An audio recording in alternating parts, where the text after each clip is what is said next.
किस तरह से एडमिन पोर्टल को यूज़ किया जाता है। बेसिकली एडमिन पोर्टल में बहुत सारे फीचर हैं, तो स्टार्ट करते हैं। सबसे पहले जब आप सुपर एडमिन में लॉगिन कर लोगे, सुपर एडमिन में ब्रांच को एक्सेस करने के ऑप्शन 2 जगह से दिए हुए हैं। जब आप सुपर एडमिन में लॉगिन करोगे तो डैशबोर्ड में आप जब ब्रांच क्रिएट कर लोगे सक्सेसफुली तो नीचे एक्सेस दिस ब्रांच का ऑप्शन दिया हुआ है। और सेकंड आपको अगर यहाँ पे मेन्यू में जाओगे अगर आप मैनेज ब्रांचेस में तो यहाँ से ब्रांचेस पे क्लिक करने के बाद में भी आप एक्सेस कर सकते हो। जो आपकी ब्रांच होगी वो यहाँ से एक्सेस दिस ब्रांच पे क्लिक करोगे तो आप मेन ब्रांच में लॉगिन कर लोगे। ये आपका जो है एडमिन पोर्टल रहेगा। एडमिन पोर्टल के क्या-क्या फीचर्स है वो हम लोग इस वीडियो में डिस्कस करेंगे। किस तरह से आपको एडमिन पोर्टल यूज़ करना है, ये पूरा का पूरा सिटिंग मैनेजमेंट का पोर्टल रहेगा, जिसके अंदर एक ब्रांच का अलग से वीडियो है, सुपर एडमिन का अलग से वीडियो दिया हुआ है हमने। तो इसमें बेसिकली हम लोग एडमिन मॉड्यूल को देखेंगे। अगर बैक टू आपको सुपर एडमिन में जाना तो ऊपर-ऊपर जो बार दी हुई है उसके अंदर बैक टू ब्रांचेस क्लिक किया हुआ है। तो अगर आपकी मल्टीपल ब्रांच है तो आप दूसरी ब्रांच में भी स्विच कर सकते हो। यानी कि सुपर एडमिन पोर्टल से आप किसी भी ब्रांच में फ्रीक्वेंटली स्विच कर सकते हो बिना लॉगिन किए। अगर एडमिन लॉगिन करेगा तो एडमिन का अलग से अकाउंट बनाने का ऑप्शन है। जब वो एडमिन स्पेसिफिक ब्रांच में लॉगिन करेगा तो उसको सिर्फ एडमिन पोर्टल ही दिखेगा। बट आप सुपर एडमिन में ऑलरेडी लॉग्ड इन है, तो हम लोग एक्सेस करते हैं ब्रांच को और स्टार्ट करते हैं एडमिन पोर्टल। जब हम लोग एडमिन पोर्टल में आते हैं तो सबसे पहले हमारे पास में डैशबोर्ड आ जाता है, जिसके अंदर हमारे पास में क्विक लिंक्स बने हुए हैं, क्रिएट सीट करने का, शिफ्ट बनाने का, स्टूडेंट ऐड करने का, असाइन करने का। उसके अलावा डेट रेंज दिया हुआ कि जिस डेट रेंज में दिया हुआ वही डेटा हमें स्टैटिकली यहाँ पे दिखा रहा है। जितना भी डेट रेंज में अगर हम डेट को स्विच करेंगे तो ऑटोमेटिक ग्राफ्स वगैरह सब चेंज हो जाएंगे इसके अकॉर्डिंग। टुडे इनकम कितना है, एक्सपेंसेस कितना है, टोटल बैलेंस कितना बचा हुआ आज का टुडे का, तो वो सारा यहाँ पे दिखा रहा है अपने को। उसके अलावा टोटल वीकेंड सीट्स कितनी, तो डैशबोर्ड पे हम दोबारा से आएँगे। पहले हम लोग सारे मेनू डिस्कवर कर लेते हैं ताकि आपको अच्छे से समझ में आएगा। यहाँ पे कितने बच्चे एक्सपायर्ड हो रहे हैं उन सभी का यहाँ पे दिखाएगा। और यहाँ पे फाइनेंस चार्ट्स दिखाता है हम लोगों को कितना इनकम है सारा कुछ। कि कितना लाइब्रेरी में इनकम हुआ, कितना एक्सपेंसेस हुआ, कौन-सा पेमेंट किसके मेथड से आया, वो सारा आप यहाँ पे देख सकते हैं। तो हम वन बाय वन सारा देखेंगे।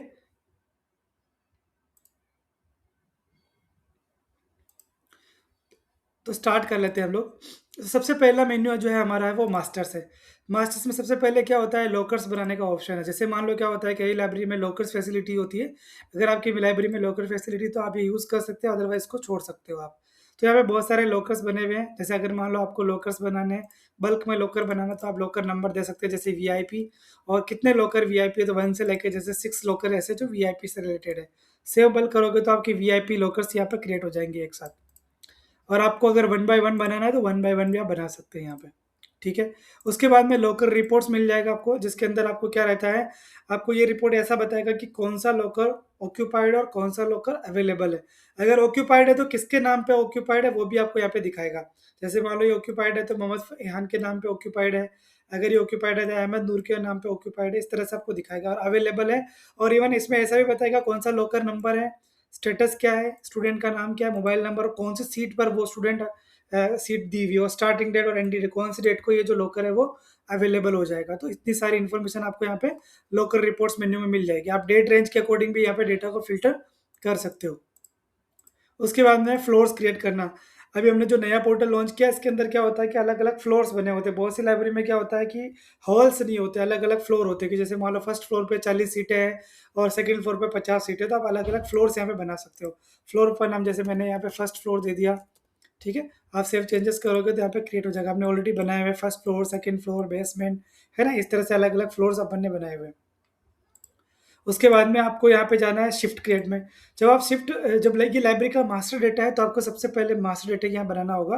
तो आपकी जो शिफ्ट चलती है जैसे मान लो 6 से 10 चलती है, 6 से 12 चलती है, फिर 12 से 6 चलती है। तो वो जो अमाउंट आप लोग लेते हो वो अमाउंट आपको यहाँ पे सेटअप करना है। सबसे पहले ऐड शिफ्ट पे हम लोग क्लिक करेंगे। जैसे मान लो एक शिफ्ट चलता है मेरा सुबह 7 से 00 एएम टू, ये मेरा चलता है 11:00 एएम और मैं इसका जो चार्जेस लेता हूँ 350 लेता हूँ, तो वो यहाँ पे आपको डालना है। इन केस अगर है फुल डे तो आपको यहाँ पे फुल डे पे टिक करना है। और जो 350 ये हम लोग डाल रहे हैं 30 डेज़ का रहता है, हमारा पूरा जो सिस्टम है वो 30 डेज़ के ब्याज पे काम करता है।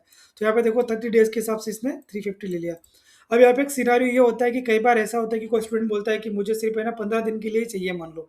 तो हम लोग इसको 15 दिन में कैसे डिफाइन करें, तो हम लोग यहाँ पे एक्शन बटन पे जाओगे तो डेज़ एंड अमाउंट का ऑप्शन है। जब आप क्लिक करोगे आप तो यहाँ पे ना आप अलग से वेरिएंट ऐड कर सकते हो। 30 डेज़ का तो 350 है, बट अगर हम लोगों को 15 डेज़ का ही चाहिए मान लो, तो 15 डेज़ का हम लोग जैसे ₹200 ही लेते हैं।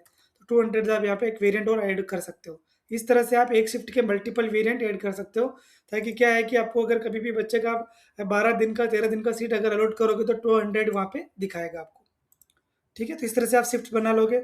उसके बाद में सीट्स बनाने का ऑप्शन है। जितनी भी लाइब्रेरी होती है उनमें अलग-अलग सीट्स बनाने का ऑप्शन होता है। तो आपके पास बल्क सीट्स में क्रिएट कर सकते हो, इंडिविजुअल भी क्रिएट कर सकते हो। आप बल्क में जाओगे, सबसे पहले आपसे पूछेगा कि कौन से फ्लोर में, अगर फ्लोर यहाँ बना हुआ नहीं है तो आप यहाँ से ऐड कर सकते हो डायरेक्ट ही। जैसे मान लो मुझे यहाँ फ्लोर बनाना है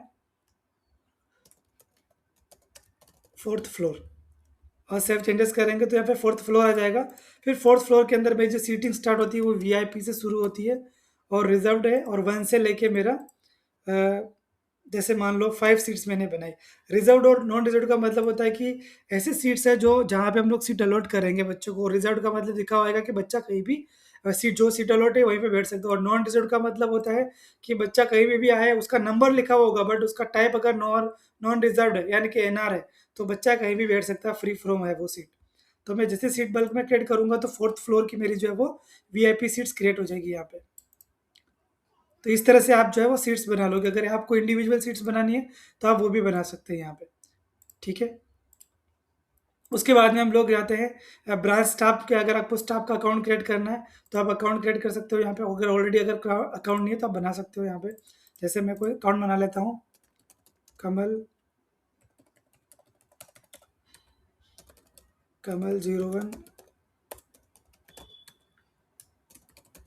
आपको यूज़र नेम पासवर्ड सेट कर देना है, स्टेटस को यस रख के सेव कर देना है। जब एक बार आप अकाउंट बना लोगे, तो उस अकाउंट में आप क्या कर सकते हो, अलग-अलग परमिशंस दे सकते हो। अकाउंट का यूज़र नेम क्या है, यूज़र नेम पासवर्ड आपको दिखा देगा यहाँ पे। और जब आप एक्शन बटन पे जाओगे तो नीचे परमिशंस का ऑप्शन है। जब परमिशंस पे क्लिक करोगे तो इस स्पेसिफिक स्टाफ को क्या-क्या परमिशंस देनी है वो सारे आपको यहाँ पे ऑप्शंस मिल जाएँगे। जैसे मान लो इनको ड्यू फीस रिपोर्ट देखने का परमिशन देना है, ऐड करने का परमिशन देना है, एडिट का परमिशन देना है और डिलीट का नहीं देना है। इस तरह से आप परमिशन सारे सेट कर सकते हैं। इसी तरह से जैसे मान लो आपको इसको बुक्स मैनेजमेंट करने का देना है, लॉकर ऐड करने का देना है, या जैसे लॉकर मास्टर को ऐड करने का ऑप्शन देना है, एडिट करने का, तो डिलीट का नहीं दोगे तो नहीं बनेगा। ठीक है? इसी तरह से स्टूडेंट का डिटेल ऐड करने का देना है तो स्टूडेंट का भी इन्फॉर्मेशन आप यहाँ पे देख सकते हो। ऐड करने का, व्यू करने का, ऐड करने का और एडिट करने का, डिलीट का ऑप्शन नहीं है। तो जब ये स्टाफ किसी स्पेसिफिक ब्राउज़र में लॉगिन करेगा तो उसका उतना ही मेन्यू दिखेगा। मैं ये भी आपको करता हुआ दिखाता हुआ चलूँ तो इसको प्राइवेट विंडो में अगर ओपन कर लेते हैं हम, और ये यूआरएल अगर मैं कॉपी करूँ, तो जब स्टाफ लॉगिन करेगा तो राइट पे क्लिक करेगा और उसको एलपी कोड मांगेगा इधर। तो एलपी कोड आपका ये रहा, और एलपी कोड स्टाफ को दे देना है। जब एलपी कोड डाल के स्टाफ इधर एंटर करेगा और फाइंड माय ब्रांच करेगा तो जो ब्रांच में अलॉटेड है वही ब्रांच उसको दिख जाएगा। उसके बाद में उसका यूज़र नेम डालना है, जो यूज़र नेम हमारा है, और उसके बाद में उसका पासवर्ड एंटर करना है, जो पासवर्ड है। और ब्रांच लॉगिन करेंगे तो उतने ही मेन्यू अपीयर्स होंगे जितने मेन्यू, उसको सिर्फ फाइनेंस का डेटा नहीं दिखेगा यहाँ पे, डैशबोर्ड में भी वो फाइनेंस का डेटा हाइड हो जाएगा, और उतने ही मेन्यू दिखेंगे जितने मेन्यू की हमने उसको परमिशन दी हुई है। तो ये फुल्ली है जो है डायनामिकली है ना, customise permission role based portal है, ताकि आप जितने परमिशंस दोगे उतने ही वो काम कर पाएगा। ठीक है? चलो आगे देखते हैं। उसके अलावा अगर आपकी लाइब्रेरी में कुछ ऐसी बुक्स रखी हुई जो डोनेशन करते हैं आप लोग गरीब बच्चों के लिए, तो आप वो भी ऐड कर सकते हो। बुक्स का छोटा-सा मॉड्यूल है, आप ऐड न्यू कर सकते हो। बुक्स का डिटेल, सीरियल नंबर और बुक्स कौन-कौन सी एडेड है वो दिखा देगा, कितनी क्वांटिटी है वो दिखा देगा। उसके अलावा आप किसी को इश्यू कर रहे हो बुक्स, तो भी इश्यू करने का मॉड्यूल है। अगर कोई बच्चा आपकी लाइब्रेरी में पढ़ रहा है या लाइब्रेरी में सीट लिया हुआ है, तो उसी को ही आप सीट अलॉट वो बुक्स दे सकते हो। ठीक है? अगर बच्चा रिटर्न करा तो वो सारा छोटा-सा मॉड्यूल है, आप देख सकते हो। उसके अलावा अटेंडेंस का मॉड्यूल है हमारे पास में। स्टूडेंट लॉगिन सारे बन जाते हैं। जैसे स्टूडेंट को हमें ऐड करेंगे तो यहाँ पे ऑटोमेटिक स्टूडेंट के लॉगिन्स क्रिएट हो जाते हैं, जिसमें स्टूडेंट का नाम, यूज़र नेम, उसका LP code, user name, password और मोबाइल नंबर। ठीक है? अगर किसी स्टूडेंट का जैसे मान लो यूज़र नेम पासवर्ड आपको कॉपी करके देना है तो क्लिक करोगे तो डायरेक्टली आपको कॉपी हो जाएगा। फिर आप उसको व्हाट्सएप पे या नोटपैड फाइल में अगर आप पेस्ट करोगे तो उसका यूज़र नेम पासवर्ड आपको यहाँ पे दिखा देगा एज़ इट इज़। तो आप एज़ इट इज़ उसको बच्चे को दे सकते हो। अगर आपको डिलीट करना है तो यहाँ पे डिलीट का ऑप्शन दिया हुआ है, डिलीट ऑल करना है तो डिलीट ऑल का ऑप्शन भी यहाँ पे दिया हुआ है। उसके अलावा हमारे पास में इनका क्यूआर कोड है। जब भी स्टूडेंट को जैसे अटेंडेंस लगाना होगा तो अटेंडेंस मॉड्यूल को हम दोबारा से समझेंगे। सबसे पहले हम लोग आ जाते हैं मास्टर समझ लेने के बाद में, सीट्स और शिफ्ट बना लेने के बाद में आपको सीट अलॉटमेंट स्टार्ट कर देना है ना? सीट अलॉटमेंट से जस्ट पहले आएगा हमारे पास में स्टूडेंट का मॉड्यूल। फाइनेंस और अटेंडेंस को हम बाद में समझेंगे। सबसे पहले अगर आपको ऐड करना है तो ऐड न्यू स्टूडेंट करेंगे, इंडिविजुअल अगर आप ऐड कर रहे हैं। और अगर आपके पास में एक्सेल शीट है तो आप अपलोड बल्क स्टूडेंट में जाके यहाँ से स्टूडेंट का सैंपल डाउनलोड कर लोगे, तो यहाँ पे आपको सैंपल मिल जाएगा। इस सैंपल में आपको स्टूडेंट को अरेंज कर देना, जैसे इसमें नाम क्या है, फादर नेम क्या है, मोबाइल नंबर क्या है। मोबाइल नंबर मैंडेटरी है, मोबाइल नंबर टू मैंडेटरी नहीं है, जेंडर मैंडेटरी है, एड्रेस है और स्टूडेंट आईडी है। यहाँ पे ध्यान रखना है आपको, अगर एड्रेस के अंदर कोई कोमा है तो उस कोमा को आपको क्या कर देना है, हटा देना है। इस पूरी सीएसवी फाइल के अंदर कोमा नहीं चाहिए, ठीक है। कोमा है तो वो हटा देना है और इस पूरी फाइल को सीएसवी में सेव करना है आपको। सेव एज करोगे आप, यहाँ पे आपको कहीं पे भी सेव करना है तो यहाँ पे आपको सीएसवी लेना है, कोमा डिलिमिटेड लेना है फाइल को और सेव कर दोगे। इस सेम फाइल को अगर मैं यहाँ पे अपलोड करूँगा, जैसे मैं यहाँ पे फाइल को अपलोड करूँगा तो अपलोड करते सारा डेटा आपको जो वो अपलोड हो जाएगा एक साथ। तो एक साथ आपके स्टूडेंट यहाँ पे क्रिएट हो जाएंगे। अगर ऑलरेडी क्रिएटेड है तो दोबारा क्रिएट नहीं होंगे बल्क में, ठीक है। और हम लोग इंडिविजुअल क्रिएट करें तो मैं यहाँ पे आपको करके दिखाता हूँ। स्टूडेंट का नाम, फादर नेम, स्टूडेंट का कोई आईडी, मोबाइल नंबर, फिर जेंडर, फिर एड्रेस, आधार कार्ड नंबर, उसका फोटो। अगर आपको फोटो अपलोड करना है तो डायरेक्टली आप यहाँ से अपलोड कर सकते हैं। कोई भी अगर फोटो है तो आप फोटो अपलोड कर सकते हैं। डॉक्यूमेंट अगर है तो वो अपलोड कर सकते हैं। और अगर लाइव वेब कैमरा चलाना है तो लाइव वेब कैमरा आप यहाँ पे ऑन कर सकते हैं, ठीक है। आप अलाउ करोगे फिर यहाँ पे कैप्चर करके उसको अपलोड कर सकते हैं। इसी तरह से डॉक्यूमेंट अपलोड कर सकते हैं। और स्टेटस अगर है तो वो आपको यस रखना है। इस तरह से आप सेव कर लोगे, ठीक है। अगर किसी को हटाना डिलीट करना है स्टूडेंट को, है उसका कोई डिटेल देखना है आपको, तो आप यहाँ पे क्या करते हो, पूरा डिटेल देख सकते हैं। जैसे ये बाबूलाल, बाबू कलाल है, इसका आईडी क्या है, डिटेल क्या है, नाम क्या है, मोबाइल नंबर क्या है। एक्शन बटन पे जाओगे तो यहाँ पे अगर इसका लॉगिन आईडी पासवर्ड नहीं बना हुआ है अटेंडेंस के लिए तो क्रिएट एंड सेंड पे क्लिक करोगे तो इसका यूजर नेम पासवर्ड क्रिएट हो जाएगा ऑटोमेटिकली, ठीक है। और अगर बना हुआ है तो नहीं बनेगा। और अगर एडिट करना है तो एडिट का ऑप्शन है। स्पेसिफिक स्टूडेंट का हमें अटेंडेंस देखना है तो आप अटेंडेंस पे क्लिक करोगे तो स्पेसिफिक स्टूडेंट का अटेंडेंस यहाँ पे दिख जाएगा। इसी तरह से अगर हम नीचे जाते हैं तो डिटेल पे क्लिक करते हैं तो इसका डिटेल आ जाता है। इसमें क्या नाम है, क्या क्या डॉक्यूमेंट अपलोडेड है वो आप यहाँ से डाउनलोड कर सकते हो। फोटो पे क्लिक करोगे तो उसका पूरा स्टूडेंट का फोटो यहाँ से डाउनलोड हो जाएगा, ठीक है। उसके अलावा यहाँ पे इसका फॉर्म है, क्लिक करोगे तो उस बच्चे का पूरा फॉर्म प्रिंट हो जाएगा। इसमें नाम, लाइब्रेरी का नाम, डिटेल्स वगैरह सारा आ जाएगा, सारे रूल्स एंड रेगुलेशंस आ जाएंगे। तो आप कंट्रोल पे करके इस फोटो को, इस फॉर्म को आप हार्ड कॉपी में भी निकाल के रख सकते हो, अपने पास में एक फोटो कॉपी लेके रख सकते हो। तो स्टूडेंट के अंदर एक्शन बटन में दिया हुआ है, अगर डिलीट करना था डिलीट करोगे तो ये स्टूडेंट जो वो डिलीट हो जाएगा। अगर आपको इंडिविजुअल नहीं करना है और मल्टीपल करना है तो मल्टीपल भी आप यहाँ पे डिलीट कर सकते हो। सेलेक्ट किया इस तरह से और यहाँ पे डिलीट करेंगे तो ओके करेंगे तो ये स्टूडेंट जो वो डिलीट हो जाएंगे। यहाँ पे दो ऑप्शन है, या तो आपके पास में एक्सेल शीट अपलोडेड अब है ऑलरेडी तो आप डायरेक्टली अपलोड कर सकते हो, अगर नहीं तो आप इंडिविजुअल भी यहाँ पे स्टूडेंट को डेटा अपलोड कर सकते हो। और यहाँ पे हमने ऑप्शंस दिए हुए कॉलम को रिसाइज करने के, कौन कौन से कॉलम आपको दिखने हैं यहाँ पे। जैसे इमेज का नहीं देखना आप हटा सकते हो, डेट का नहीं देखना वो हटा सकते हो, आधार नंबर ये सब हटा सकते हो। तो उतने डेटा आपको दिखेगा इधर। फिर आप चाहोगे ये डेटा मुझे एक्सेल में मिल जाए तो डायरेक्टली आप एक्सपोर्ट पे क्लिक करोगे यहाँ पे तो ये सेम डेटा आपको एक्सेल में एक्सपोर्ट हो जाएगा इधर। तो आप एक्सेल में डेटा भी ले सकते हैं ताकि कभी भी आप फ्यूचर में इसका बैकअप लेकर रख सकते हैं, ताकि फ्यूचर में आपको देखना हो, यूज़ करना हो तो आप रीयूज़ कर सकते हो, ठीक है। स्टूडेंट के मॉड्यूल पे हम दोबारा से आएंगे। स्टूडेंट मॉड्यूल से पहले हम समझते हैं सीट अलॉटमेंट कैसे करेंगे आप, ठीक है। ये हमारे सॉफ्टवेयर का सबसे इंपॉर्टेंट पार्ट है। जब भी किसी स्टूडेंट को आपको सीट बना दिया, स्टेट बना, शिफ्ट बना दिया और सब चीज़ें बनाने के बाद में अगर आप चाहो कि स्टूडेंट को ऐड नहीं करें हम लोग, डायरेक्टली सीट मैनेजमेंट करें, तो सीट मैनेजमेंट के टाइम पे भी आप स्टूडेंट को ऐड कर सकते हैं। तो सबसे पहले आपको जाना है सीट मैनेजमेंट के अंदर न्यू सीट बुकिंग पे। जब न्यू सीट बुकिंग पे आप जाओगे तो यहाँ पे आपको और यहाँ पे डेट दिखाएगा कौन सी डेट से आपको सीट देना है। जैसे मान लो यहाँ पे हमने डेट डाला 3 मार्च, 3 मार्च से 1 अप्रैल ऑटोमेटिक ले लेगा ये।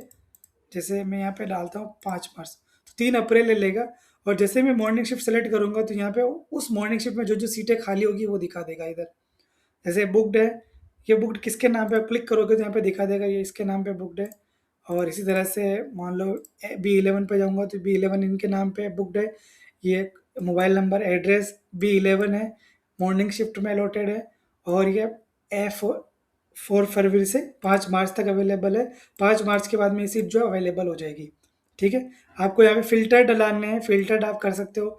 यहाँ पे आपको समरी दिखाएगा कि जो सीट आप लोड कर रहे हो ये कौन सी डेट से कौन सी डेट तक के लिए, कितने दिन के लिए और कितना अमाउंट आ रहा है, ठीक है? आपको देखना है किसी मुझे फ्लोर वाइज़ देखना है कि सिर्फ़ फ्लोर वाइज़ देखना है, जैसे 4th फ्लोर की सीटें कौन-कौन सी है, तो 4th फ्लोर आ जाएगा। बेसमेंट की सीटें देखनी है तो बेसमेंट की सीटें है ही नहीं। इसी तरह से आप नीचे स्क्रॉल करो, जैसे आपको 2nd फ्लोर की सीटें देखनी है तो 2nd फ्लोर की सीटें आ जाएगी इस तरह से। तो जब सीट पे आप जाओगे, 2nd फ्लोर पे तो यहाँ पे दिखा रहा है B1 सीट का नंबर, वेकेंट है कि नहीं है, और आर का मतलब है कि रिज़र्व्ड और एनआर का मतलब नॉन रिज़र्व्ड, जैसे यहाँ पे डीएक्स में दिखा रहा है और यहाँ पे दिखा रहा है 2nd फ्लोर, ठीक है? अब जैसे मान लो आपको सीट अलॉट करनी है, 30 डेज़ के लिए हम अलॉट कर रहे हैं, तो जैसे कोई भी सीट आप यहाँ से चूज़ करोगे और प्रोसीड करोगे तो ये आगे लेके जाएगा आपको। यहाँ पे आपको पूरा समरी दिखाएगा। उसके बाद में आप कितना पेमेंट अभी बच्चा दे रहा है या ड्यू रख रहा है तो ड्यू पे क्लिक करोगे तो पूरा अमाउंट जो है ड्यू चला जाएगा। और अगर पेड है तो आप पेड पे क्लिक करोगे, फिर उसके बाद में कौन से पेमेंट मेथड से पेमेंट किया, जैसे बच्चे ने फ़ोनपे से पेमेंट किया वो आ जाएगा। यहाँ पे रिमार्क भी दिया हुआ है। फिर उसके बाद में बच्चा भी कहता है मेरे पास 200 ही है, तो आप 200 यहाँ पे डालोगे जो जमा कर रहे हो, और 200 बच्चा बोलता है कि मैं बाद में दूँगा, तो वो ऑटोमेटिक उसका ड्यू में चला जाएगा, ठीक है?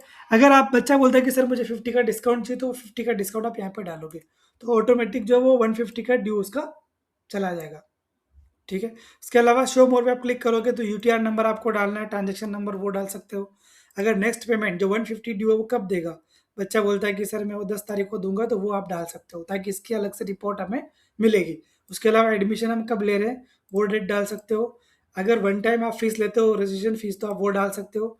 यहाँ पे आप उसका पेमेंट डाल सकते हो, क्या पेमेंट मेथड है, ठीक है? उसके अलावा लॉकर अगर स्टूडेंट ले रहा है, तो लॉकर का हम लोग येस करेंगे, तो यहाँ पे वही लॉकर्स आएँगे जो अवेलेबल होंगे। जब हमने वीआईपी बनाया तो वीआईपी 4 हम लोग इसको लॉकर दे देते हैं, ठीक है? और लॉकर का अमाउंट हमने कैश कलेक्ट किया। अगर अब यहाँ पे बच्चे का जो है सेलेक्ट करने का ऑप्शन आ रहा है, यहाँ पे वो बच्चा आ रहा है जो हम एक्सेल से अपलोड करेंगे और हमने क्रिएट किए वो बच्चे आ रहे हैं। तो आप कोई भी बच्चा यहाँ पे सेलेक्ट कर सकते हो। जैसे मान लो मैंने विजय चौधरी को सेलेक्ट किया तो ये आ जाएगा। अगर यहाँ पे वो बच्चा नहीं आ रहा है और आपको मैनुअली क्रिएट करना है तो आप प्लस पे क्लिक करोगे, तो यहाँ से आप बच्चे को इंस्टेंट बना सकते हो। जैसे मैंने यहाँ पे नया बच्चा बना दिया।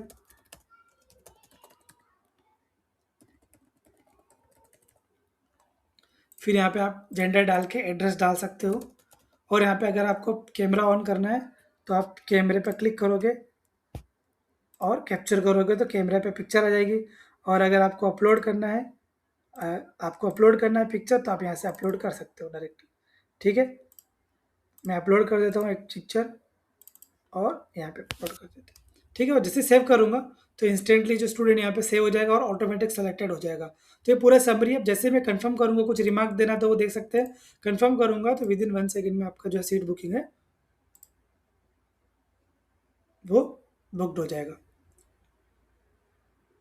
ठीक है? रिज़र्व सीट में मैं जाऊँगा तो यहाँ पे देखो हिना लोहार का जो है वो सीट दिखा रहा है। ये 3/3 को मैंने बुक किया था, कौन-सा नंबर का सीट है, कितना डेट से कितनी डेट तक शिफ्ट अलॉटेड है, क्या फ़ीस बना था, कितना पेमेंट जो है वो जमा कराया था, कितना उसका ड्यू है, यहाँ पे पूरा ड्यू दिखाएगा बैलेंस में, कितना उसको डिस्काउंट मिला। जैसे हम सीट बुक करेंगे तो बच्चे को एक इंस्टेंट टेक्स्ट मैसेज चला जाएगा, इंस्टेंस उसको व्हाट्सएप चला जाएगा with URL, with invoice URL, कि उसका जो इनवॉइस है वो ऑटोमेटिक उसको व्हाट्सएप चला जाएगा, ठीक है? अब बच्चे का जैसे फ़िल्टर करना है तो हम लोग यहाँ पे फ़िल्टर्स कर सकते हैं। हम लोग अगर ढूँढना है तो ये ई लिखेंगे ऑटोमेटिक आ जाएगा। मोबाइल नंबर से आप ढूँढ सकते हो, नाम से ढूँढ सकते हो, सीट नंबर से ढूँढ सकते हो। यहाँ पे सारे फ़िल्टर्स मिल जाते हैं, डेट वाइज़ आप फ़िल्टर डाल सकते हो, ठीक है? सारे फ़िल्टर्स यहाँ पे दिए हुए हैं। उसके अलावा आप एक्शन बटन पे जाओगे तो आपको बहुत सारे ऑप्शंस यहाँ पे मिलेंगे, जिसके अंदर सीट रिन्यूअल का ऑप्शन मिल जाएगा, फ़ीस अपडेट का ऑप्शन मिल जाएगा, सीट रिन्यूअल का मैं आपको यहाँ पे वन बाय वन दिखा देता हूँ।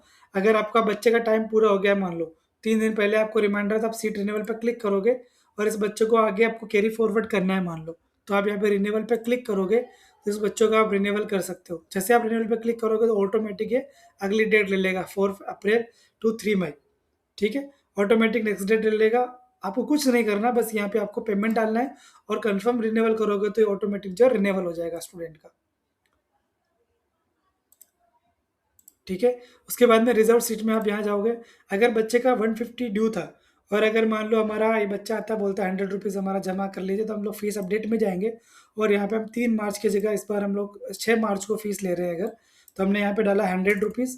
अगर हमें और डिस्काउंट देना तो हम और भी दे सकते हैं। इस बार 100 रुपीज़ उसने गूगल पे से डाला और हमको यूटीआर नंबर है तो वो डाल सकते हैं। उसके अलावा हम बच्चे को चाहते हैं कि जब भी हम लोग क्लिक करेंगे और सेव करेंगे तो इनवॉइस चला जाए उसको ₹100 का। तो जैसे सेव चेंजेस करेंगे तो ये इनवॉइस भी बच्चे को मिल जाएगा और उसका बैलेंस अब जो है वो 50 रुपीज़ रह गया। ठीक है, अभी हम लोग इस पर क्लिक करेंगे इनवॉइस में, और इसका स्टेटमेंट देखेंगे इधर। तो यहाँ पे पूरा स्टेटमेंट दिखाता है कि क्या बच्चे का स्टेटमेंट है। ठीक है, उसको क्या क्या, कितना फीस है, कितना पेड है, कितना अमाउंट है, सारा दिखा रहा है। कितना शिफ्ट है, कौन सी शिफ्ट में अलोटेड है, शिफ्ट का अमाउंट कितना है, कितना डिस्काउंट दिया। इसने एक बार पेमेंट किया था 200, एक बार पेमेंट किया था 100, तो प्रॉपर एक इन्वॉइस बन के आ जाएगा, स्टेटमेंट बन के आ जाएगा। अब मुझे इसका सिर्फ रिसिप्ट देखना था, आप रिसिप्ट पे भी क्लिक कर सकते हो। इसकी दोनों रिसिप्ट है। आपको सिर्फ 100 रुपीज़ वाली रिसिप्ट देखनी तो आप क्लिक करके इस पर क्लिक करोगे तो आपको ये रिसिप्ट मिल जाएगा। फिर आप यहाँ से कंट्रोल पे करके ये रिसिप्ट भी बच्चे को दे सकते हो। वैसे बच्चे को इंस्टेंट वो चली जाती है, इनवॉइस चला जाएगा डायरेक्टली। तो आप एक कंट्रोल पे करके उसको दे सकते हो, पीडीएफ निकाल के। ठीक है, अलग अलग रिसिप्ट आप यहाँ से निकाल सकते हो। उसके अलावा आप बच्चे का चेंज सीट करना है, मान लो बच्चा बोलता है कि मुझे सीट में प्रॉब्लम है, मुझे कोई और सीट चाहिए, तो आप चेंज सीट पे क्लिक करोगे।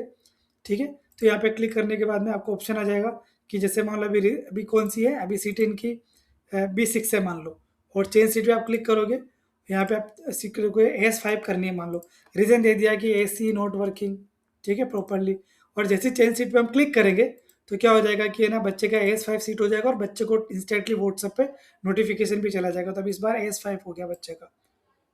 ठीक है, उसके अलावा अगर मान लो मिड में कोई बच्चे ने लॉकर नहीं लिया हुआ है और बीच में हमें किसी बच्चे को लॉकर देना, तो वो ऑप्शन भी अभी हमने डाला है। जब आप असाइन लॉकर पर क्लिक करोगे तो यहाँ पे हमने ऑप्शन दिया हुआ है केस कौन सा लॉकर देना है, वो आप लॉकर नंबर डाल के सेव चेंजेस करोगे तो जो लॉकर का अमाउंट है, जैसे 10 दिन बाद आके बोलता है बच्चा, 15 दिन बाद आके बोलता है मुझे लॉकर चाहिए, तो मिड में भी आप लॉकर उसको दे सकते हैं। उसके अलावा एडिट करने का ऑप्शन है, या पे आप बेसिक इन्फॉर्मेशन एडिट कर सकते हो, जैसे मान लो उसका शिफ्ट गलत हो गया है या उसका सीट गलत हो गया है, तो आप यहाँ पे वो अपडेट कर सकते हो डायरेक्टली। फुल डिटेल अपडेट नहीं होगा, यहाँ पे पार्शियल डेटा अपडेट होगा। ठीक है, चलो उसके बाद में हम लोग देखते हैं सीट रिन्यूअल का ऑप्शन देखा है। यहाँ पे अगर आपको किसी बच्चे का रिन्यूअल करना तो आप यहाँ पे उसका मोबाइल नंबर भी डाल के सर्च कर सकते हो डायरेक्टली। तो यहाँ पे जो जो सीट उसकी अवेलेबल होगी वो आ जाएगी। रिन्यूअल पे क्लिक करेंगे और प्रोसीड करेंगे तो उस बच्चे का डिटेल आ जाएगा पूरा, कि कौन सा ब्रांच है, कौन सा शिफ्ट है, कितने दिन के लिए है, क्या है, सारे यहाँ पे दिखा देगा। बस आपको क्या करना है, कंफर्म करना, और कंफर्म करेंगे तो 4-6 मार्च से लेके 10 अप्रैल तक ये सीट जो है वो, इसकी सीट अभी मैंने रिन्यूअल करी है, तो देखो 6 मार्च से लेके 4 अप्रैल तक ये वापस जो है रिन्यूअल हो गया। यहाँ पे अमाउंट डबल होता जाएगा, और यहाँ पे जो पेड अमाउंट है वो भी डबल होता जाएगा, क्योंकि इसका पूरा स्टेटमेंट एक साथ बनता जाएगा बच्चे का। तो यहाँ पे पूरा दिखाएगा कि इसमें हमने पहले 4/2 से 5/3 तक था, उसके बाद में 6/3 से लेके 4/4 तक हो गया। इसका कोई भी पेमेंट ड्यू नहीं है। ठीक है, आई होप आपको समझ में आ रहा होगा।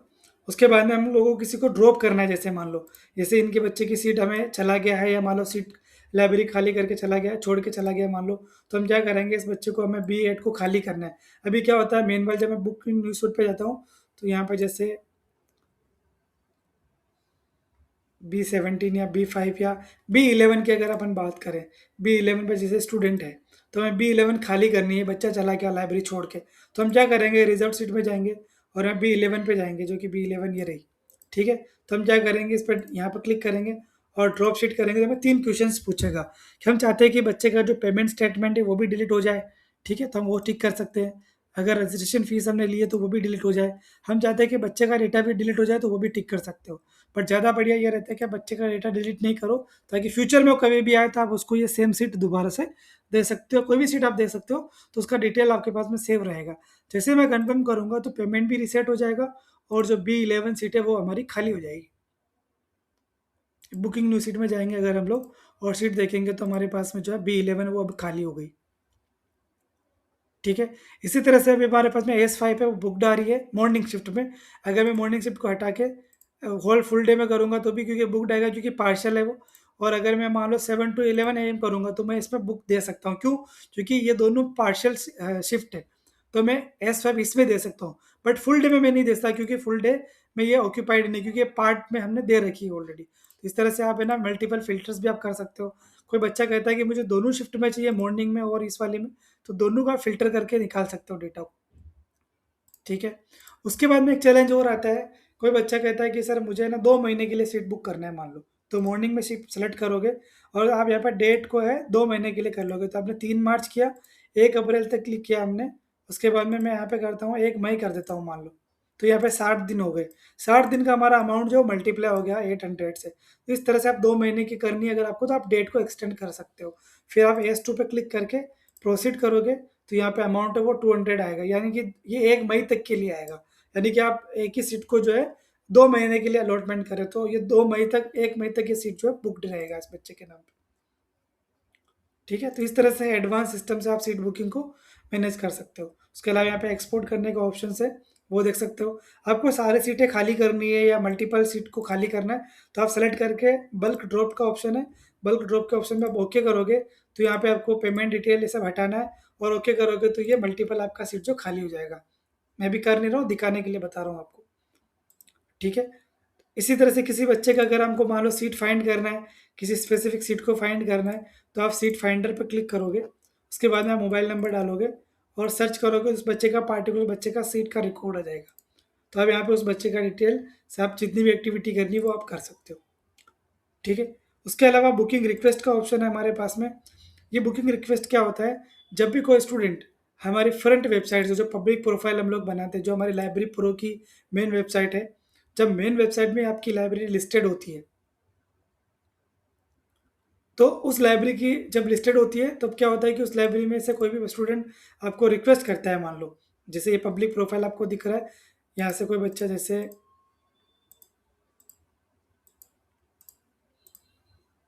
जब आपकी जैसे आपका मान लो स्टडी हब के नाम से आपका लाइब्रेरी है और आपका डिटेल ओपन किया हुआ है किसी स्टूडेंट ने, और जब वो क्या करेगा कि यहाँ से जैसे यहाँ पे ओपन हो गया है, तो जो भी आपकी लाइब्रेरी यहाँ पे लिस्टेड होगी वो यहाँ पे दिखा देगा। अभी मैं स्टडी हब पे क्लिक करता हूँ मान लो, जब स्टूडेंट इस स्पेसिफिक लाइब्रेरी में जाएगा और यहाँ से ऑनलाइन ही आपको सीट बुकिंग रिक्वेस्ट करेगा। जैसे मैं यहाँ गया, मैंने ब्रांच सेलेक्ट किया, उसके बाद में यहाँ पे शिफ्ट सेलेक्ट किया, उसके बाद में यहाँ पे डेट डालूंगा, जैसे मान लो मुझे चाहिए 5 तारीख से सीट चाहिए, और ये इसका हमने अलग से वीडियो बनाया हुआ है ऑलरेडी। तो यहाँ पे कोई भी बच्चा जैसे S8 सेलेक्ट किया और जब ये बुकिंग रिक्वेस्ट करेगा यहाँ से, जैसे मान लो यहाँ पे नाम भरा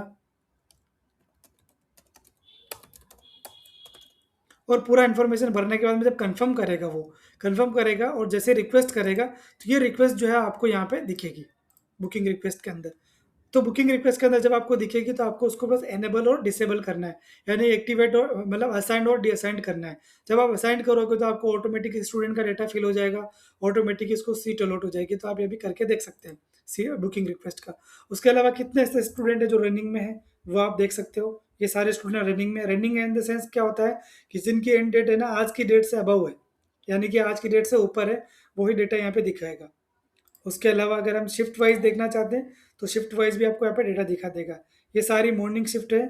उसके अलावा अगर मुझे 7 वाली में देखना है तो उसमें कोई भी स्टूडेंट नहीं होगा, माइट भी। इसके अलावा जैसे मान लो मुझे सिर्फ होल डे में देखना है, फुल डे में देखना है, तो मैं यहाँ पे फुल डे टिक करूँगा। यहाँ पे मल्टीपल भी कर सकते हो आप, और आप चेक करोगे तो फुल डे में हमारे पास में एक ही सीट है, तो आप शिफ्ट वाइज भी यहाँ पे फ़िल्टर लगा के देख सकते हैं। उसके अलावा लेफ्ट स्टूडेंट देख सकते हैं, कितने ऐसे स्टूडेंट हैं जो लाइब्रेरी छोड़ के चले गए, उनका डेटा आपको यहाँ मिलेगा। उसके अलावा परमानेंट लीव का ऑप्शन है, कितने ऐसे बच्चे जो परमानेंटली चले गए वो डेटा आपको दिखाएगा। एक सीट चार्ट का ऑप्शन आपको दिखाएगा, जो हमारी लाइब्रेरी का लाइब्रेरी प्रो का कोड फीचर है, जिसके अंदर आपको एक ही पेज में पूरी समरी मिल जाती है, जिसके अंदर आपकी सीट का चार्ट इधर है। उसके अलावा कौन सी शिफ्ट है, कौन सा कौन कौन सी शिफ्ट है, जैसे मान लो हमारे मॉर्निंग में कौन से सीट पे कौन सा बच्चा बैठा हुआ है, एक ही चार्ट में एक ही पेज में आपको दिखा देगा। जैसे मान लो हिना लोहार जब वो S5 है, इसी तरह से अयान लुखान है, वो फुल डे में बैठे हुए हैं, 6 नंबर की सीट है। ये जो भी नई शिफ्ट बनी है इसमें कोई भी स्टूडेंट नहीं है, तो इस तरह से आपको दिखा देगा। और रेड का मतलब ये होता है, जो रेड कलर में इनका मतलब इनको कोई पेमेंट ड्यू है, तो आप यहाँ पर डायरेक्टली इनका इन्वॉइस चेक कर सकते हो डायरेक्टली। ठीक है? उसके अलावा अगर जो ग्रीन में है उनका कोई भी पेमेंट ड्यू नहीं है, पेड में है। तो आप सीट चार्ट का मेन्यू भी देख सकते हो, यहाँ पे आप एक्सपोर्ट करोगे तो आपको सीट चार्ट का जो पेज है वो डायरेक्टली पीडीएफ में एक्सपोर्ट हो जाएगा, आप पीडीएफ में भी निकाल के देख सकते हैं। ठीक है? अभी हमने जैसे मान लो यहाँ पे कोई स्टूडेंट बना है, जैसे मैं जैसे स्टूडेंट वाले मेन्यू पे दोबारा आता हूँ, तो हमने ओल्ड स्टूडेंट में जाते हैं तो हीना को हमने यहाँ से ऐड नहीं किया था, हीना को हमने उधर से ऐड किया था, तो ऑटोमेटिक यहाँ पे ऐड हो गया। ठीक है? इसी तरह से अगर आप वहाँ पे भी करोगे तो इधर ऑटोमेटिक ये ऐड होता जाएगा। जब आप ऐड करोगे तो हीना का जो अकाउंट है, जैसे मैंने आपको बोला था कि अटेंडेंस मॉड्यूल में स्टूडेंट लॉगिन में आप जाओगे तो हीना का ऑटोमेटिक जो है लॉगिन आईडी पासवर्ड भी ऑटोमेटिक बन गया। ये अटेंडेंस लगाने के लिए काम में आता है।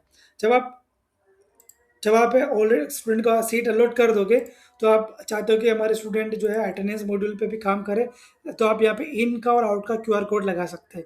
यहाँ पे ऑल स्टूडेंट के लॉगिन्स में आपको सारे लॉगिन्स मिल जाएंगे। उसके बाद में आपको इनका क्यूआर कोड मिल जाएगा। जब आप इनके क्यूआर कोड पे क्लिक करोगे और ओके करोगे, तो आपको एक ऐसा क्यूआर कोड मिलेगा जो लाइब्रेरी के बाहर लगाना होगा। जब भी स्टूडेंट आएगा, जो हमारी मोबाइल ऐप है, जो कि मोबाइल ऐप आपको यहाँ से मिल जाती है, प्ले स्टोर से जब बच्चा अटेंडेंस ऐप डाउनलोड कर लेगा, तो उसको एलपी कोड डालना होगा और एलपी कोड डाल के और यूज़र नेम पासवर्ड डाल के अपना क्यूआर कोड स्कैन करेगा। जैसे क्यूआर कोड स्कैन करेगा तो बच्चों को एक नोटिफिकेशन भी जाएगा और उसको एक समरी भी बताएगा। तो जब वो अटेंडेंस लगाएगा तो उसका इन का क्यूआर कोड होगा और एक क्यूआर कोड होता है आउट का क्यूआर कोड, जो लाइब्रेरी के अंदर लगेगा। यानी कि आपको आउट की अटेंडेंस लेनी होगी, बच्चा कब गया उसकी अटेंडेंस लेनी होगी, तो दोनों क्यूआर कोड आपको यहाँ से डाउनलोड कर सकते हो, इन का और आउट का क्यूआर कोड। और मोबाइल ऐप भी आप यहाँ से डाउनलोड कर सकते हो। अब आपको फुल अटेंडेंस रिपोर्ट देखनी है तो आप अटेंडेंस रिपोर्ट पे क्लिक करोगे तो आपको पूरी रिपोर्ट मिल जाएगी। जैसे मान लो ये अयान खान का है, तो ये कब स्टूडेंट कौन सी डेट को आया, ठीक है, कितनी बजे आया, वो रिपोर्ट यहाँ पे मिल जाएगी। उसके अलावा अगर आपको देखना है कि कब-कब गया, कब प्रेज़ेंट था, वो देखना है, तो यहाँ पे आपको लाइव स्टूडेंट रिपोर्ट भी मिल जाएगी, कौन सा स्टूडेंट है, जो अभी करंटली लाइव है, मतलब अभी लाइब्रेरी में अंदर पढ़ रहे हैं, तो वो डेटा भी आपको यहाँ पे मिल जाएगा अटेंडेंस लाइव के अंदर। तो स्टूडेंट अटेंडेंस मॉड्यूल आप यूज़ कर सकते हो, बहुत सही है ये, आप अटेंडेंस मॉड्यूल आराम से यूज़ कर सकते हो। बच्चे जितने भी बच्चे अटेंडेंस में बहुत सारे फीचर हैं, उनको प्रॉपर अपना सीट का डिटेल मिल जाएगा अटेंडेंस मॉड्यूल के अंदर, ठीक है? उसी तरह से यहाँ पे अटेंडेंस के स्क्रीनशॉट से कुछ मैं दिखा देता हूँ, ठीक है? उसके अलावा उसको कौन-कौन से कितने दिन आया, कितने घंटे उसने स्टडी किया, वो यहाँ पे उसको मिल जाएगा। उसके अलावा सीट में कितना पेमेंट उसने दिया, कितना उसका ड्यू, वो भी मोबाइल ऐप में पता चल जाएगा। उसके अलावा एक नोटिफ़िकेशन हम लोग डालने का ऑप्शन दिया हुआ है, तो जब भी आप यहाँ पे उस नोटिफ़िकेशन डालोगे तो बच्चे को डायरेक्टली वो है मोबाइल ऐप में दिख जाएगा, ठीक है? उसके अलावा फाइनेंस का ऑप्शन है अभी हमारे पास में। इस मेन्यू में जैसे एक्सपेंसेस है, क्लिक करोगे तो जो भी लाइब्रेरी में खर्चे होते हैं वो आप यहाँ पे डाल सकते हो कि डेट और अमाउंट और क्या पेमेंट क्या खर्चा हुआ वो डाल सकते हो। तो हमने यहाँ पे ऑलरेडी डाला हुआ है, ठीक है? चाय का खर्चा हुआ वो, तो ये सारा रिपोर्ट आपको दिखाएगा बैलेंस शीट में। इसी तरह से एक्स्ट्रा इनकम होती है, लाइब्रेरी में कोई किताब आपने सेल किया, कोई नोट्स आपने सेल किया, तो एक्स्ट्रा इनकम अगर है तो वो भी आप यहाँ पे डाल सकते हो। ठीक है? उसके अलावा आपको बैलेंस शीट मिल जाएगा।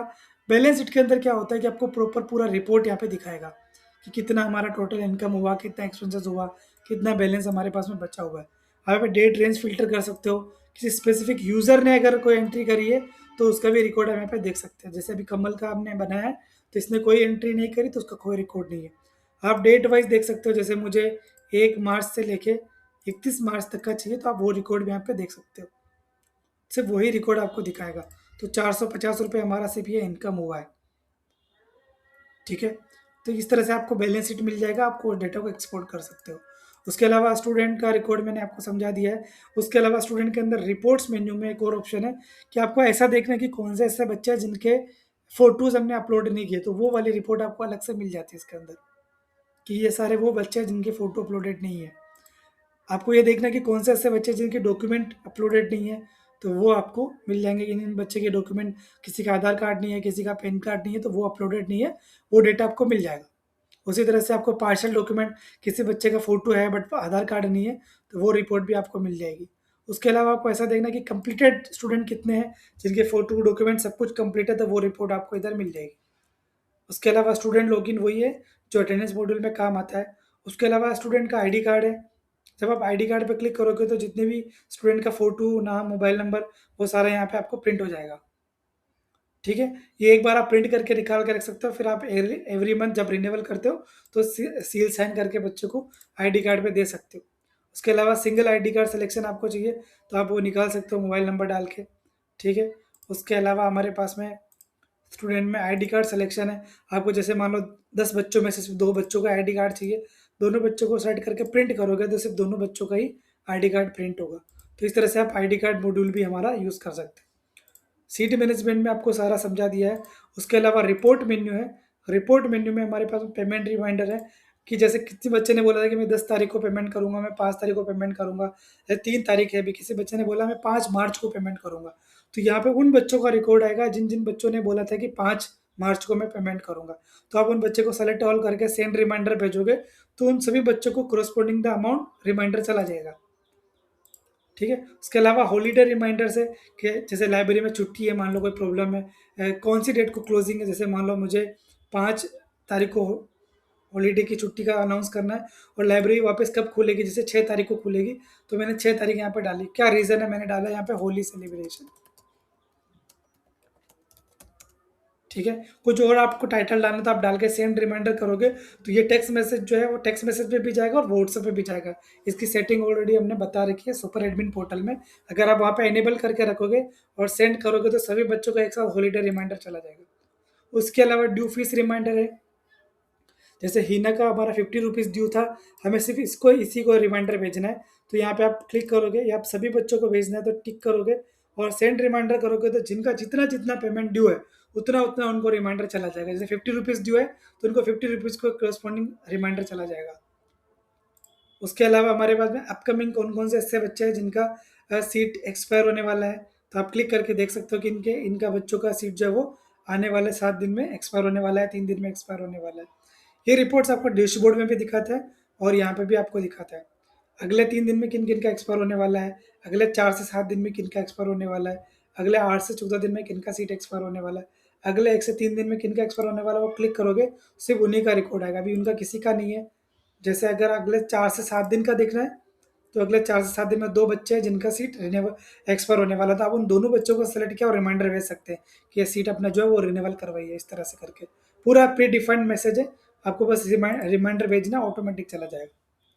उसके अलावा एक्सपायर्ड है कि आपको ऐसा देखना है कि कितने ऐसे बच्चे हैं जिनका सीट एक्सपायर्ड हो चुका है, तो वो आपको यहाँ पे दिखा कि जैसे इस बच्चे का है 30 एक कोई एक्सपायर हो गया था, ये B8 नंबर की सीट जो है एक्सपायर हो चुकी है और आज 3 मार्च है, तो आप इस बच्चे को सिर्फ यहाँ पे भेज सकते हो।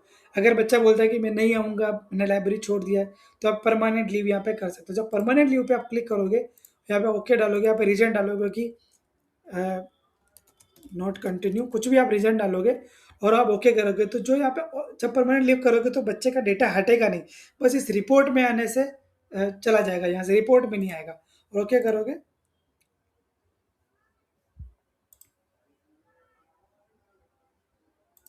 हो सकता है इसका कोई दूसरा सीट हो, तो यहाँ पे दिया हुआ इस वजह से नहीं ले रहा हो। ठीक है। अगर बच्चा बोलता है कि मुझे सीट रिन्यूअल करना है, तो आप रिन्यूअल पर क्लिक करोगे तो अच्छा इसकी 2-3 सीटें इसलिए यहाँ पे दोबारा आ रहा है, एक्चुअली क्या दूसरी सीटें भी इसकी दी हुई इसलिए यहाँ पे आ रहा है। तो आप रिन्यूअल करोगे तो यहाँ पे से B17 भी है, B18 भी है। ठीक है। कौन सी सीट रिन्यूअल करनी है वो आप यहाँ पे रिन्यूअल कर सकते हो। उसके अलावा स्टेटमेंट निकाल सकते हो। ठीक है। आपको देखना है कि आज किन किन की सीट एक्सपायर्ड हुई है, तो वो भी आप यहाँ पे देख सकते हो। उसके अलावा बैलेंस शीट यहाँ पे मिल जाएगा आपको। उसके अलावा आपको सिर्फ ये देखना है कि किन किन बच्चों का रजिस्ट्रेशन फीस का अमाउंट आया, तो वो आप देख सकते हो। उसके अलावा लोकर पेमेंट किन किन का आपको लिया है वो आप देख सकते हो, तो उनकी रिपोर्ट आपको अलग से मिल जाएगी। उसके अलावा पेमेंट रिपोर्ट का मेन्यू अलग से दिया हुआ है कि जिन जिन बच्चों का पेमेंट आपने लिया है उनका रिपोर्ट अलग से मिल जाता है, उनका डिटेल आप देख सकते हो। ठीक है। उसके अलावा जिन जिन बच्चों का एसएमएस गए उन बच्चों का लॉग्स आपको मिल जाएगा। ठीक है। अभी हमने डिसेबल किया हुआ है। सिस्टम लॉग्स आपको मिल जाएंगे कि जिसके अंदर आपको जो भी आप एक्टिविटी करोगे, आपने सीट बनाया, शिफ्ट बनाया, ये सब हेमंत शर्मा ने एक्टिविटी करी, तो उसी का सारा यहाँ पे आएगा कि कौन से पर्सन ने कितनी डेट को कौन सी डेट में कितनी बजे ये सारा काम किया। जैसे हमने सीट चेंज किया था हिना लोहार का, तो पहले B6 था, उसके बाद में S5 किया था, रीज़न क्या था वो भी यहाँ पे दिखाएगा।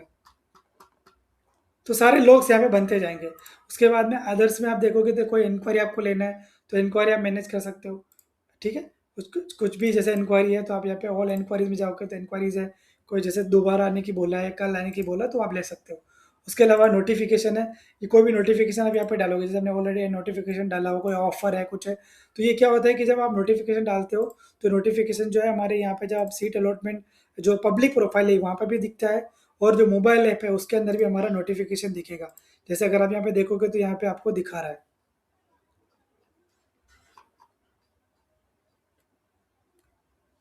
ठीक है। यहाँ पे जो 20% ऑफ मोबाइल में भी आपको नोटिफिकेशन यहाँ पे दिखाएगा, तो आप कोई भी नोटिफिकेशन है तो यहाँ पे आप डाल सकते हो अदर्स के अंदर।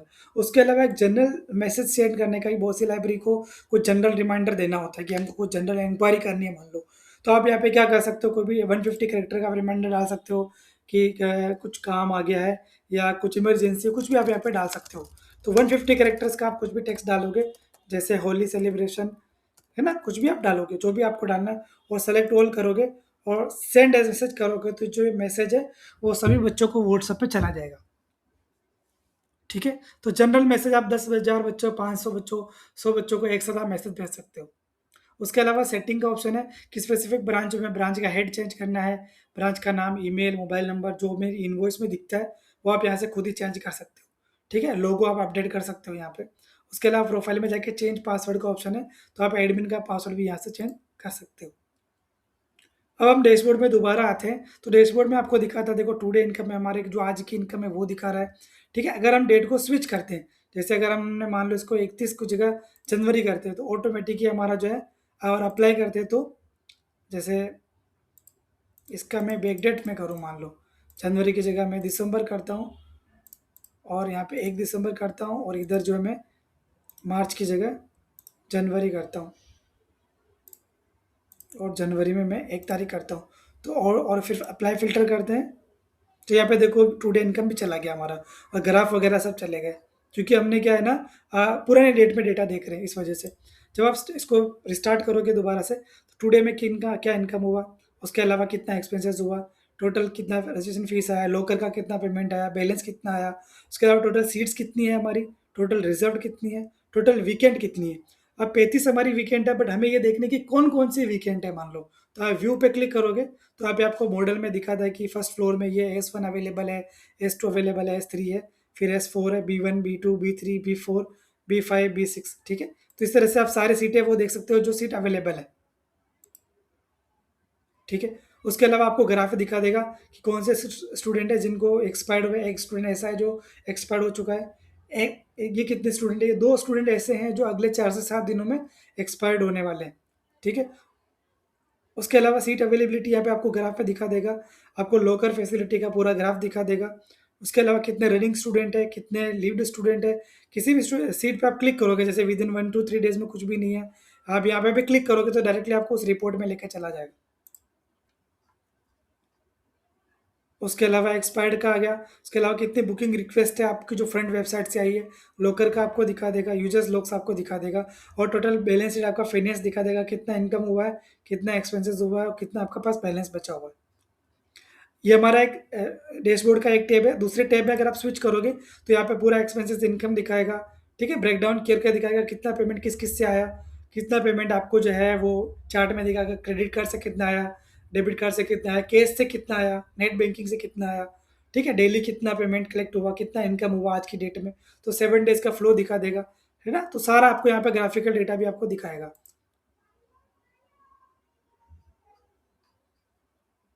ठीक है? मैं एक बार हल्क 2 मिनट में ओवरव्यू कर देता हूँ। सबसे पहले जब भी आप लाइब्रेरी में एडमिन में आओगे, सबसे पहले आपको मास्टर्स बनाना है, लॉकर अगर है तो वो बनाने हैं, नहीं तो आपको डायरेक्ट बनाना है फ्लोर, फ्लोर के बाद में शिफ्ट बनाना है, फिर सीट्स बनानी है।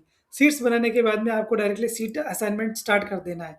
अगर आप डायरेक्टली असाइनमेंट नहीं करते हो, आप स्टूडेंट का डेटा आपके पास में पुराना डेटा है, तो आप वो ऐड करना चाहते हो तो वो भी ऑप्शन है। आप ऑल स्टूडेंट में जाओगे, यहाँ पे अपलोड करना है तो अपलोड कर सकते हो, या वन बाय वन कर सकते हो।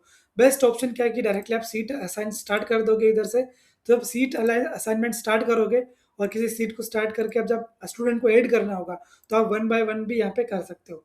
और जो एसएमएस की सेटिंग्स होती है या व्हाट्सएप की जो सेटिंग होती है, वो सुपर एडमिन में होती है, तो आप वहाँ से जाके चेंज कर सकते हो। यहाँ पे क्विक लिंक्स दिए हुए हैं, यहाँ से भी आप क्रिएट कर सकते हो। जैसे आप यहाँ पे सीट बैलेंस शीट देखना है, तो क्लिक करोगे तो डायरेक्ट आपका बैलेंस शीट जो है ओपन हो जाएगा। ठीक है? सुपर एडमिन का जो वीडियो है उसका भी लिंक इसमें डिस्क्रिप्शन में दिया हुआ है वीडियो के नीचे।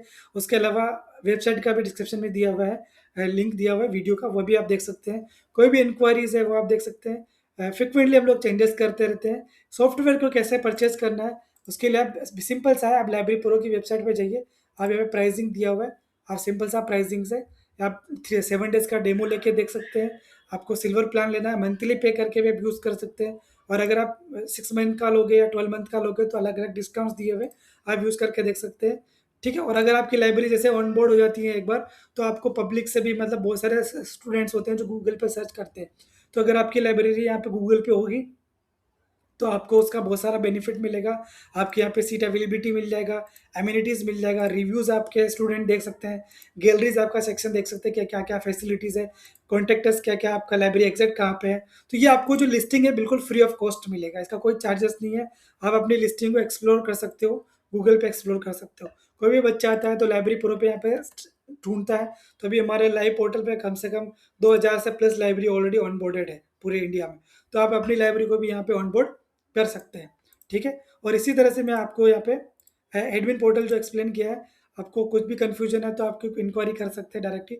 और अगर हमें लॉग आउट करना है या एडमिन से लॉगिन करना है, तो वो भी मैं आपको बताता चलूँ। यहाँ पे जब बैक टू ब्रांच करोगे, तो सुपर एडमिन में आ जाओगे, और जब आपके पास में कोई एडमिन बनाना तो आप यहाँ पे एडमिन लॉगिन बनाने के बाद में, जैसा कि मैंने आपको बताया, जब आप एडमिन बना लोगे या ब्रांच एडमिन बना लोगे, तो सिर्फ वही उसके मेन्यू दिखेंगे जो उसको परमिशंस होगी। जैसे मैंने स्टूडेंट में गया, ओल्ड स्टूडेंट में जाने के बाद में मैं यहाँ पे किसी स्टूडेंट को डिलीट करूँगा अगर, तो यहाँ पे ये स्टूडेंट जो है वो डिलीट नहीं होगा, क्योंकि इसको परमिशंस नहीं है, ठीक है? तो इस तरह से आप जो है ब्रांच लेवल में अलग-अलग स्टाफ लेवल को आप परमिशंस देके भी एक्टिविटी कर सकते हो, ठीक है? आई होप आपको समझ में आया होगा। बहुत-बहुत धन्यवाद।